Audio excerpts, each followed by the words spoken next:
Nah, ini untuk teman-teman di maternitas ataupun yang bekerja di kamar bersalin. Kadang ataupun teman-teman dosen misalnya sering dipertanyakan oleh mahasiswa, kenapa diagnosis nyeri melahirkan itu tidak digabung dengan nyeri akut atau nyeri kronis? Padahal sebenarnya perasaan subjektif yang ditimbulkan itu sama-sama tidak nyaman yang mengakibatkan pengalaman psikologis. Ya, saya jelaskan. Di dalam konsepnya maternitas, nyeri melahirkan itu ditimbulkan dari adanya dilatasi serviks dan proses pengeluaran janin. Nah, di dalam konsep maternitas itu menyampaikan bahwa persalinan itu merupakan proses yang fisiologis. Padahal kita tahu bahwa konsep dari nyeri akut atau nyeri kronis itu perasaan subjektif yang tidak nyaman yang dihasilkan dari adanya cedera jaringan atau kerusakan jaringan. Artinya ada kondisi patologis.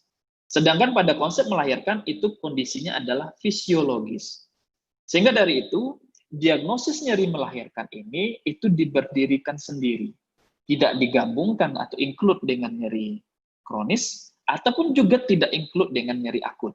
Dia berdiri sendiri, nyeri melahirkan. Ya, nah itu yang teman-teman bisa sampaikan kepada mahasiswa ataupun teman-teman sendiri yang ikut merasakan supaya kita satu persepsi bahwa yang melahirkan itu juga pengalaman emosional dari mulai dia menyenangkan sampai tidak menyenangkan. Jadi ada ibu-ibu yang ketika melahirkan merasakan nyeri itu merasa menyenangkan karena dia bangga menjadi seorang ibu ketika itu dia melahirkan. Nah, itu yang teman-teman perlu sampaikan ketika ada yang bertanya kenapa nyeri melahirkan ini itu terpisah dari nyeri akut dan nyeri kronis. Oke, ada satu diagnosis yang mungkin kalau teman-teman yang pernah membaca ataupun ikut seminar, itu sering timbul pertanyaan ini. Kenapa di dalam SDKI itu muncul diagnosis yang memang tidak ada di referensi lain? Ya, itu tadi sudah disampaikan Pak Wayan bahwa ini original produk dari kita perawat Indonesia yang memang kita menyesuaikan dengan kondisi budaya dan juga kebiasaan masyarakat Indonesia. Nah, di dalam buku SDKI itu ada satu diagnosis yang memang tidak kita temukan di kepustakaan lain.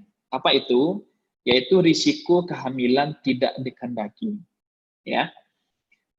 Nah, kenapa ini ada? Teman-teman mungkin ketika membaca buku-buku referensi yang lain itu tidak menemukan ini. Karena di negara luar, ya, terutama di negara barat yang memang mereka yang memproduksi ataupun menghasilkan buku-buku kepustakaan dari diagnosis keperawatan, itu tidak mencantumkan ini. Kenapa? Karena di negara luar, orang-orang yang hamil di luar nikah itu bukanlah menjadi masalah. Sedangkan kita di Indonesia, dengan kebudayaan kita, dengan sistem hukum yang ada, itu kita tidak memperbolehkan wanita itu hamil di luar nikah. Sehingga bagi teman-teman dari Ikatan Perawat Maternitas Indonesia, IPMI, itu menyatakan bahwa ini masalah bagi kita. Sehingga atas usul dari IPMI, di dalam buku SDKI itu ada risiko kehamilan tidak dikehendaki. Ya, itu sebenarnya awalnya muncul konsep risiko kehamilan tidak dikehendaki yang ada di SDKI.